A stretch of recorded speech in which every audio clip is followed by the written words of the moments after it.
उत्तराखंड के मुख्यमंत्री पुष्कर सिंह धामी कहते हैं, नगर निगम का जुगमंतर हॉल हमारी विरासत और भविष्य का प्रतीक है। यह विकास और आधुनिकता का एक मेल है। देहरादून नगर निगम तेजी से पहल कर रहा है। देहरादून ने साफ सफाई के मामले में भी अच्छा काम किया है। हमें उम्मीद है कि आने वाले समय में भी यह काम जारी रहेगा। नगर निगम का जो जुगमंतर हॉल है, ये हमारी विरासत का बहुत बड़ा प्रतीक है। विरासत का भी और भविष्य का भी, विकास का भी और आधुनिकता का भी एक मिश्रण इस हॉल में है। और नगर निगम देहरादून बहुत तेज गति से विभिन्न अवस्थापना सुविधाओं को बढ़ा रहा है, पार्कों का निर्माण कर रहा है, अनेक नए नए काम कर रहा है। स्ट्रीट लाइटें लग रही हैं, इलेक्ट्रिक बसें चल रही हैं। स्वच्छ और हरित दून बनाने के लिए यहाँ पर सीवरेज के क्षेत्र में अच्छा काम हो रहा है, स्ट्रीट लाइटों का अच्छा काम हो रहा है। बहुत सारे काम, इलेक्ट्रिक चार्जिंग स्टेशन भी यहाँ पर बनाए गए हैं। और स्वच्छता के मामले में भी देहरादून शहर ने अच्छा काम किया है।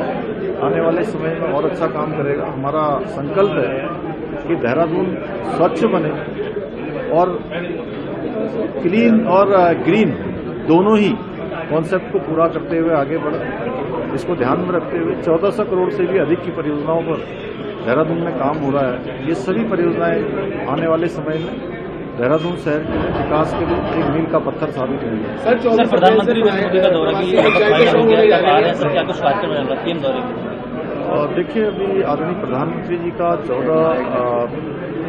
14 अप्रैल को इसी माह देहरादून का जो हमारा एक्सप्रेस वे है दिल्ली देहरादून, वो जनता को समर्पित करने का कार्यक्रम प्रस्तावित है।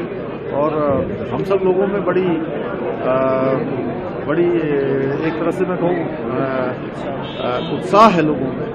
बड़ा तीव्र गति से सब लोग, उत्तराखंड के भी और देश के भी लोग चाहते हैं कि प्रधानमंत्री जी आएंगे तो अन्य चीजें भी यहाँ पर होंगी, अन्य विकास योजनाओं को भी जनता को समर्पित करेंगे।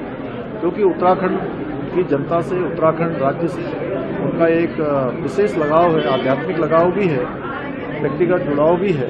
उनके हृदय में उत्तराखंड बसता है।